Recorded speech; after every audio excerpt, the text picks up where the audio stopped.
পুরো পৃথিবী জুড়ে বাজছে তৃতীয় বিশ্বযুদ্ধের দামামা, আর এরই মধ্যেই আমাদের হাতে এসে পৌঁছেছে গুরুত্বপূর্ণ আন্তর্জাতিক সংবাদ। শুরুতেই শিরোনাম। লড়ছে ফিলিস্তিনের যোদ্ধারা, গাজা উপত্যকায় হামাসের হামলায় ইসরায়েলের আরও 5 সেনা নিহত। পরেই জানাবো, লোহিত সাগর এলাকায় মার্কিন যুদ্ধ বিমানে ক্ষেপণাস্ত্র হামলা, ফ্রেন্ডলি ফায়ারের দাবি, এক পাইলট আহত। এদিকে যে কোনো সময়ের চেয়ে গাজায় যুদ্ধবিরতি এখন নিকটবর্তী। পরেই জানাবো, পাকিস্তানের সামরিক বাহিনীকে লক্ষ্য করে সন্ত্রাসী হামলা, নিহত 16। এবং সর্বশেষ জানিয়ে দিব, ইউক্রেনের লক্ষ্য পূরণের দ্বারপ্রান্তে শর্ত ছাড়াই সমঝোতায় রাজি পুতিন। এতক্ষণ শুনছিলেন সংবাদ শিরোনাম, এবারে বিস্তারিত। লড়ছে ফিলিস্তিনি যোদ্ধারা, গাজা উপত্যকায় হামাসের হামলায় ইসরায়েলের আরও 5 সেনা নিহত।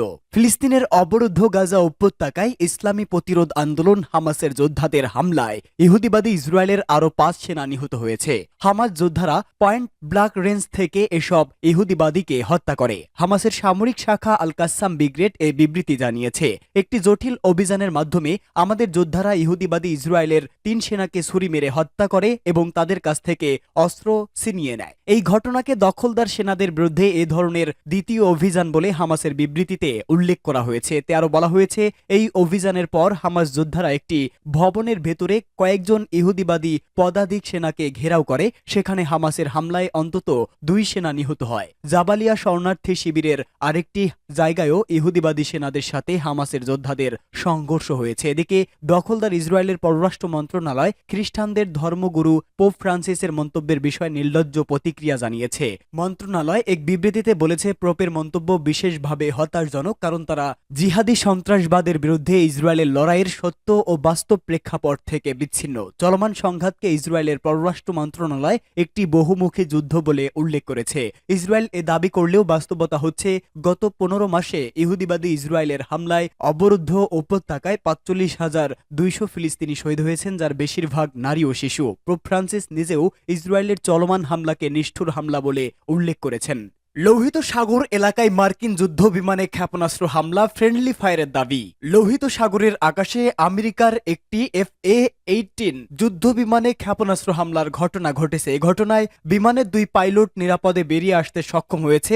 মার্কিন টেলিভিশন চ্যানেল ABC নিউজ সহ বহু গণমাধ্যম এই খবর দিয়েছে। খবরে বলা হয়েছে, এই ঘটনাকে মার্কিন সামরিক বাহিনী দৃশ্যত ফ্রেন্ডলি ফায়ার বলে মনে করছে। বিমানের 2 পাইলট নিরাপদে বেরিয়ে আসতে সক্ষম হলেও একজন সামান্য আহত হয়েছে। তাদের দুজনকেই সাগর থেকে উদ্ধার করা হয়। ABC নিউজ বলেছে, guided missile cruise USS Gettysburg থেকে যুদ্ধ বিমান লক্ষ্য করে ভুলক্রমে ক্ষেপণাস্ত্র ছোড়া হয় এবং তা বিমানে আঘাত করে। যুদ্ধ বিমানটি USS হ্যারি ট্রুম্যান বিমানবাহী রণতরী থেকে উড্ডয়ন করেছিল। ক্ষেপণাস্ত্রের আঘাতে বিমানটি ভূপাতিত হয়েছে। এর কয়েক ঘন্টা আগে মার্কিন যুদ্ধ বিমান থেকে ইয়েমেনের উপর ক্ষেপণাস্ত্র হামলা চালানো হয়। মার্কিন কেন্দ্রীয় কমান্ড বা সেন্টকম এই ঘটনার পূর্ণাঙ্গ তদন্ত শুরু করেছে বলে ঘোষণা দিয়েছে। যে কোনো সময়ের চেয়ে গাজায় যুদ্ধবিরতি এখন নিকটবর্তী, প্রতিরোধকামী সংগঠনগুলোর ঘোষণা। ফিলিস্তিনের ইসলামী প্রতিরোধ আন্দোলন হামাস এবং আরও 2টি সংগঠন বলেছে, যে কোনো সময়ের চেয়ে এখন গাজা উপত্যকায় যুদ্ধবিরতি কাছাকাছি অবস্থানে রয়েছে। হামাস, ইসলামী জিহাদ আন্দোলন এবং পপুলার ফ্রন্ট গতকাল মিশরের রাজধানী কায়রোয় থেকে এক যৌথ বিবৃতিতে এসব কথা বলেছে। বিবৃতিতে বলা হয়, ইহুদিবাদী ইসরায়েল যদি নতুন কোনো শর্ত আরোপ না করে তাহলে যুদ্ধবিরতি এবং বন্দি বিনিময়ের চুক্তিতে পৌঁছানো এখন অসম্ভব নয়। ফরাসি বার্তা সংস্থা AFP-কে হামাসের একজন নেতা বলেছেন, যুদ্ধবিরতির আলোচনায় সাম্প্রতিক দিনগুলোতে উল্লেখযোগ্য এবং গুরুত্বপূর্ণ অগ্রগতি হয়েছে। যুদ্ধবিরতি এবং বন্দি বিনিময়ের বিষয়ে বেশিরভাগ পয়েন্ট 2 পক্ষ একমত হয়েছে বলে তিনি জানান। তবে এ বিষয়ে আনুষ্ঠানিকভাবে তার কথা বলার অনুমতি না থাকায় তিনি নাম প্রকাশ করতে চাননি। হামাসের এক নেতা জানান, কিছু বিষয় এখনও অমীমাংসিত রয়েছে, তবে যুদ্ধবিরতির প্রতিক্রিয়া সেগুলো বাধার সৃষ্টি করবে না। চলতি বছর শেষ হওয়ার আগেই যুদ্ধবিরতি চুক্তি হতে পারে যদি ইসরায়েলের যুদ্ধবাজ প্রধানমন্ত্রী বেনিয়ামিন নেতানিয়াহু নতুন কোনো শর্ত আরোপ না করে। গত শুক্রবার হামাস, ইসলামী জিহাদ এবং পপুলার ফ্রন্টের কয়েকজন প্রতিনিধি যুদ্ধবিরতি চুক্তির বিষয়গুলো নিয়ে মিশরের রাজধানী কায়রোয় মত বিনিময় করেন। এ সময় তারা যুদ্ধোত্তর গাজা প্রশাসন নিয়েও আলোচনা করেন। চলতি মাসের প্রথম দিকে হামাস এবং মাহমুদ আব্বাসের নেতৃত্বাধীন ফাতা আন্দোলনের প্রতিনিধিরা কায়রোয় এ বিষয়ে একটি কমিটি গঠন করেছেন, যারা যুদ্ধ পরবর্তী গাজার প্রশাসন দেখাশোনা করবেন। ফিলিস্তিনি শাসন কর্তৃপক্ষ কর্তৃপক্ষের প্রেসিডেন্ট মাহমুদ আব্বাসের অনুমতি নিয়ে 10 থেকে 15 জন সদস্য গাজার অর্থনীতি, শিক্ষা, স্বাস্থ্য ব্যবস্থা, মানবিক ত্রাণ এবং পুনর্গঠনের বিষয়গুলো দেখভাল করবেন। পাকিস্তানের সামরিক বাহিনীকে লক্ষ্য করে সন্ত্রাসী হামলা, নিহত 16। আফগানিস্তান সীমান্তে সন্ত্রাসী হামলায় পাকিস্তানের 16 জন সেনা নিহত হয়েছে বলে জানিয়েছে কর্তৃপক্ষ। শনিবার শেষ রাতে এই হামলার ঘটনা ঘটে, এতে আরও 8 জন সেনা সদস্য আহত হয়েছেন। এই খবর দিয়েছে ভয়েস অফ আমেরিকা। এতে বলা হয়, সামরিক বাহিনীর এক বিবৃতিতে বলা হয়েছে, ভোর হওয়ার আগে পাকিস্তানের দক্ষিণাঞ্চলের সীমান্ত ঘেঁষা জেলা ওয়ারিসিস্তানের একটি সেনা চৌকিতে অতর্কিত হামলা চালায় একদল সন্ত্রাসী। এতে ওই হতাহতের ঘটনা ঘটেছে। সম্প্রতি পাকিস্তানি সেনাদের উপর এমন হামলা জনমনে নিরাপত্তার শঙ্কা তৈরি করেছে।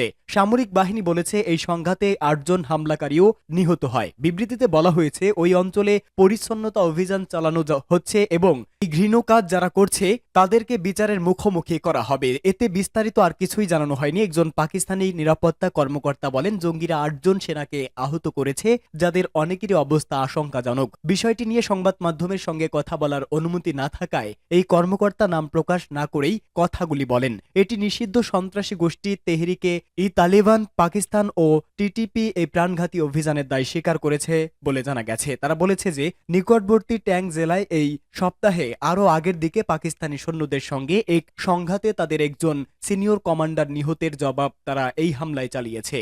ইউক্রেনের লক্ষ্য পূরণের দ্বারপ্রান্তে শর্ত ছাড়াই সমঝোতায় রাজি পুতিন। রাশিয়ার প্রেসিডেন্ট ভ্লাদিমির পুতিন ইউক্রেন প্রশ্নে আপোষ করতে প্রস্তুত বলে জানিয়েছে। বিনা শর্তেই যুদ্ধ শেষ করতে রাজি তিনি। এই প্রসঙ্গে তিনি নবনির্বাচিত মার্কিন প্রেসিডেন্ট ডোনাল্ড ট্রাম্পের সঙ্গেও কথা বলতে চান। দেশটির রাষ্ট্রীয় টিভিতে এক সংবাদ সম্মেলনে বার্ষিক প্রশ্নোত্তর পর্বে তিনি এসব কথা বলেন। পুতিন জানান, তিনি ট্রাম্পের সঙ্গে দেখা করতে চান, এও দাবি করেন বহু বছর হলো ট্রাম্পের সঙ্গে কথা হয়নি তার। এরপরেই পুতিনকে প্রশ্ন করা হয়েছিল, দুজনের কথা হলে কি জানাবেন, কি প্রস্তাব দেবেন। এর জবাবে পুতিন বলেন, সব সময় বলেছি আলোচনা ও সমঝোতার জন্য আমরা প্রস্তুত। তিনি জানান, ইউক্রেন নিয়ে প্রাথমিকভাবে তাদের যা লক্ষ্য ছিল তা পূরণ হওয়ার মুখে। পুতিনের কথায়, আমার মতে যেসব ইউক্রেনীয় যুদ্ধ করতে চান সেই সংখ্যাটা শীঘ্রই ফুরিয়ে যাবে। কেউ আর যুদ্ধ করতে চাইবে না। আমরা আলোচনায় প্রস্তুত, তবে উল্টো দিকের লোকজনকে বুঝতে হবে, তাদেরকেও সমঝোতা করতে হবে। পুতিন আরও জানিয়েছে, ইউক্রেনীয় সরকারের সঙ্গে আলোচনায় বসার জন্য তিনি কোনো শর্ত রাখতে চান না। গত মাসেও তিনি বলেছেন, ইউক্রেনের সঙ্গে আলোচনায় বসার আগে তিনি স্পষ্ট করে দিতে চান যে জমি তারা দখল করেছে তাতে ছাড় হবে না। সেই সঙ্গে ইউক্রেনের ন্যাটো যোগ দেওয়ার উচ্চ আশাও ছাড়তে হবে।